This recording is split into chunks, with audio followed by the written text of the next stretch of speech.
Everyone, I'm Vikram Madduri here. I'm a software architect, and in this session, I'm going to start the machine learning concepts.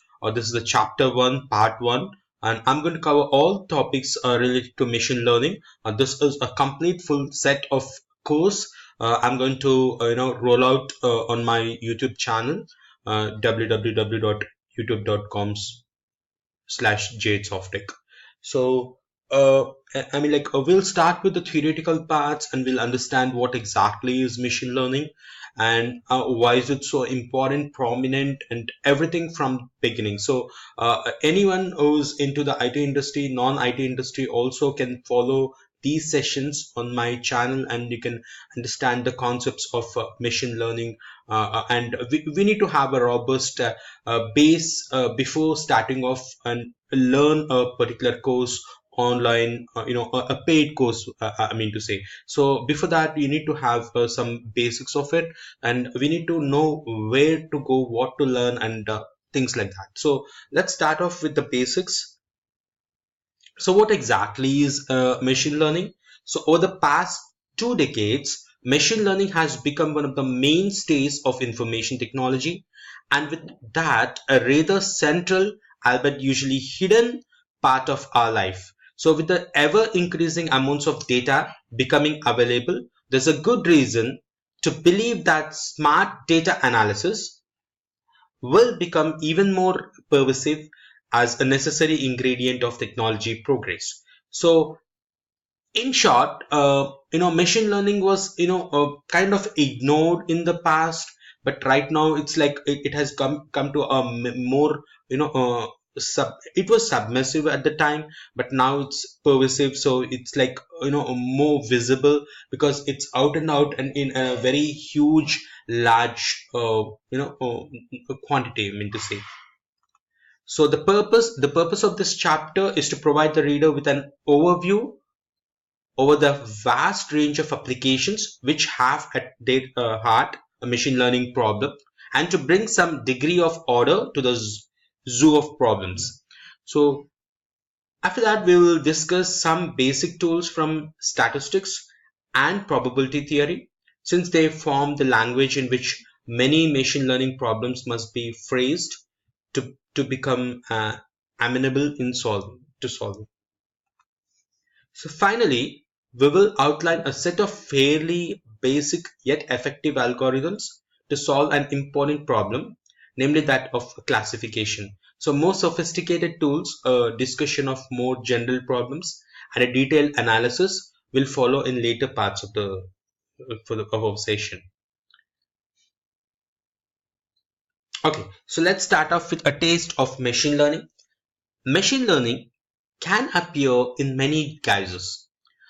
We now discuss a number of applications, the types of data they deal with, and finally we formalize the problems in a somewhat more stylized fashion.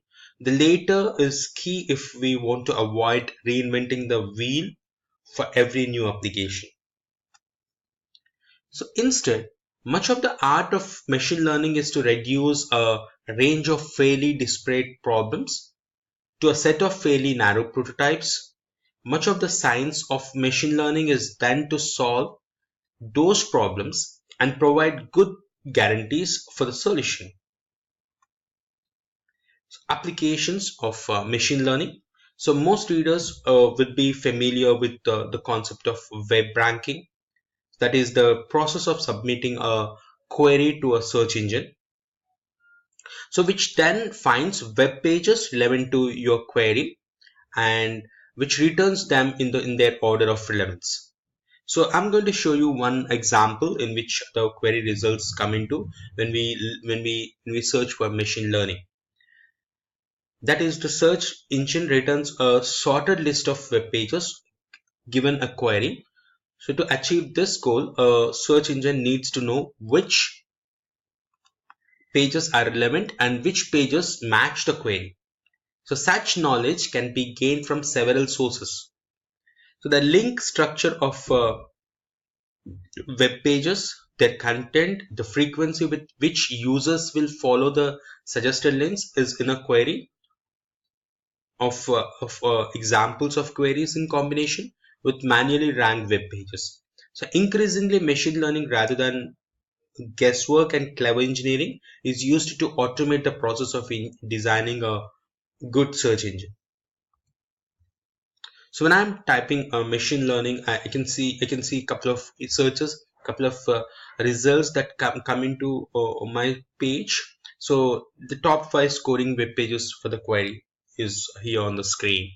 So we have introduction to machine learning and all this stuff. So this is one example in which we are actually giving a query and then we are getting back the results. So what exactly happens in the backend is what we are going to understand.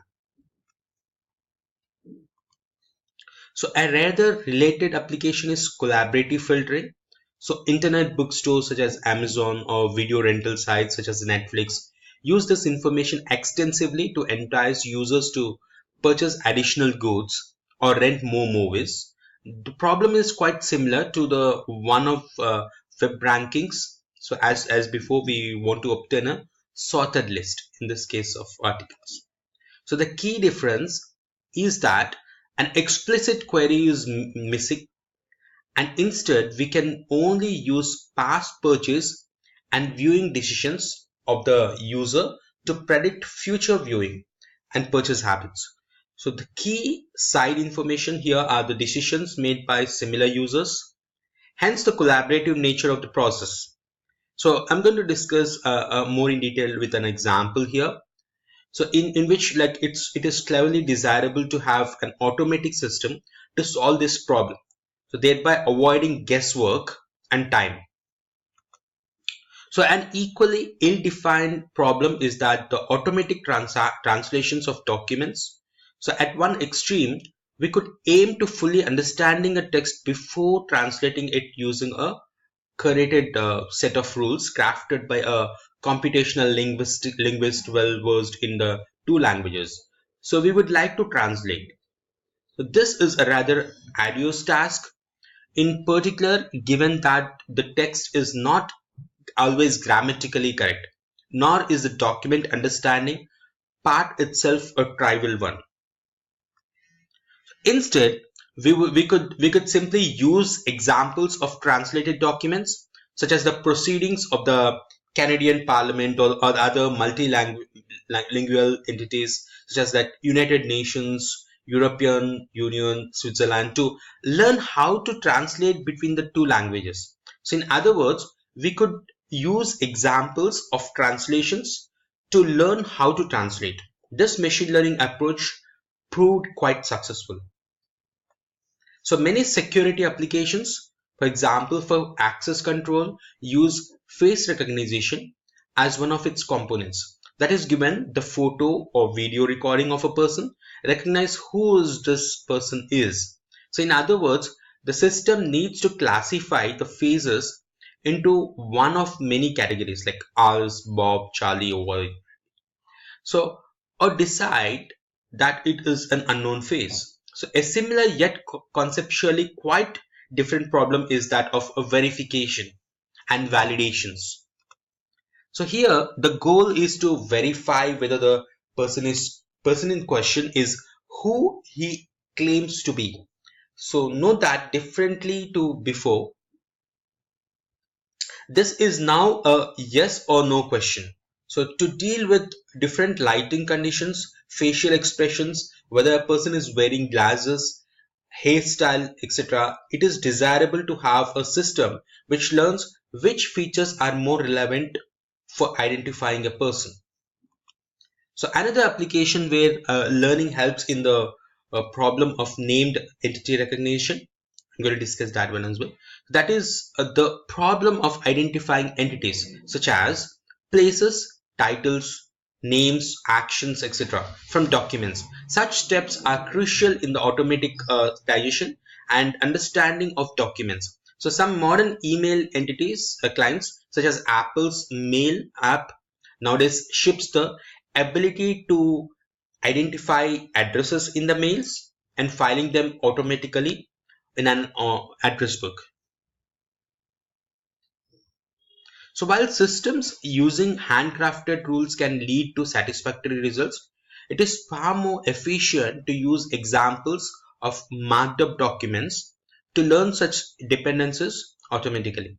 So in particular, if we want to deploy a system in many languages, so for instance, while bush and rice.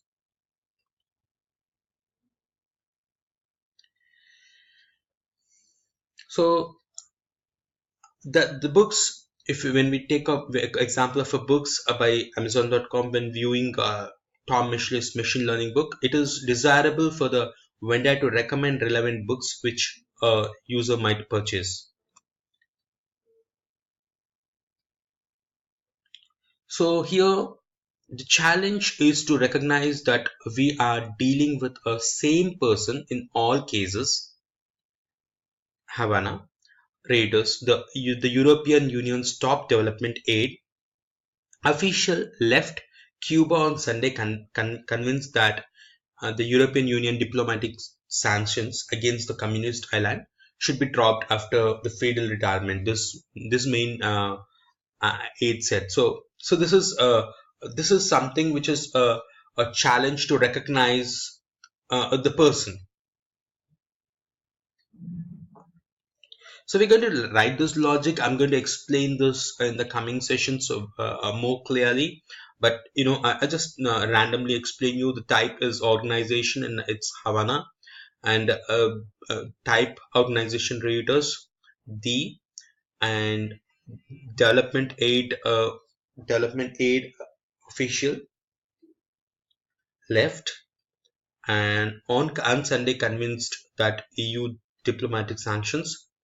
So we are basically splitting this organization data and the location and the person. So it's split into three things now: organization, the type, the location, and the person. We're going to come back to this more in detail later. So named entities, tagging of a news article using a link pipe. The relevant locations, organizations, and persons are tagged for further information extraction. So are clearly terms from agriculture. It is equally clear that in the context of contemporary politics, they refer to their members of the Republican Party. So other applications which take advantage of learning are speech recognition, annotate an audio sequence with text, such as the system shipping with Microsoft Vista, the recognition of handwriting, annotate a sequence of strokes with text, a feature common to many PDAs. So trackpads of computers, the Synaptics, a major manufacturer of such pads, derives its name from the synapses of a neural network. The detection of failure in jet engines and avatar behavior in the computer games, black and white, etc. And direct marketing, companies use past purchase behavior to guesstimate whether you might be willing to purchase even more. And floor cleaning robots such as the iRobots and Roomba. So these are the various applications where the machine learning come into picture. So the overarching theme of learning problems is that there exists a non-trivial dependence between some observations, which we will commonly refer to as X and as a desired response, which we refer to as Y, for which a simple set of deterministic rules is not known. By using learning, we can infer such dependency between X and Y in a systematic fashion. So we finally conclude this section by discussing the problem of classification, since it will serve a prototypical problem of a significant part of this session.